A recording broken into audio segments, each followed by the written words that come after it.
Nakatoavy mbola iresa-pirenena na ny FMI ny famoahana ny ampahany faharoa amin'ny FEC na ny facilité élargie de crédit. Afaka 10 andro no azy ny $9.20 tapitrisa raha ny fanamariana izay noentiny ministry ny vola sy ny fitantanam-bola androany. Toy zany ny fanadivarana ny programme FEC zany satria araka ny fantatsika sur 3 ans izy io ary mbola vonona foana ny tahirim-bola resa-pirenena zany iaraka amintsika anoanatsika amizay manadivarana ny programme izay zay entina narena amin'ny toekarena moa zany sy indrindrindrindra ialana amin'ny resaka hoe fahantrano.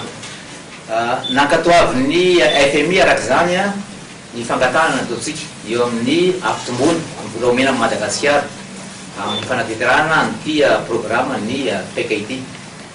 Ary niteziny amin'ny 42 millions,38 millions de dollars zany 42 millions de dollars io .38 izay fitombony zay.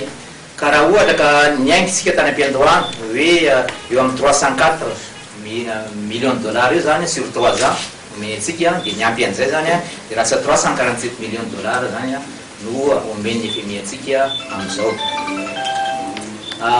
Io moa zany dia afaka 10 andro raha ila indrindra miditra amintsika vola 86 millions de dollars zany. Zay inona moa zay 86 millions zay, le 86 millions zany dia misy moa ny ampahany efa le fanomeny antsika zany isaky ny vita ny tombana.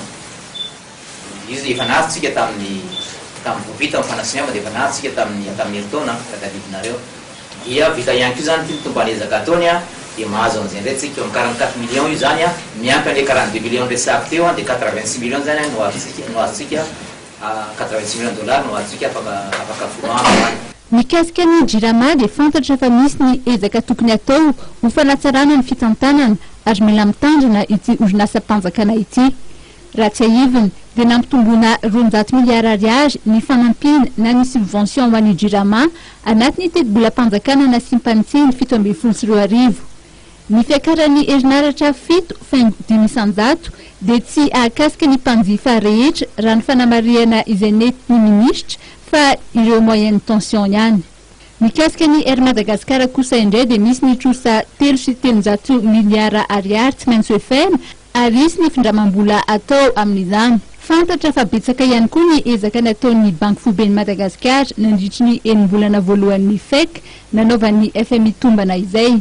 Ny tombana faharoa dia ahakasika ireo ezaka vita nanomboka ny volana janoary hatramin'ny volana jona 7.2 amin'ny volana septambra no anomboka ny fanaovan'ny tahirim-bola iresa-pirenena izay tombana faharoa izay.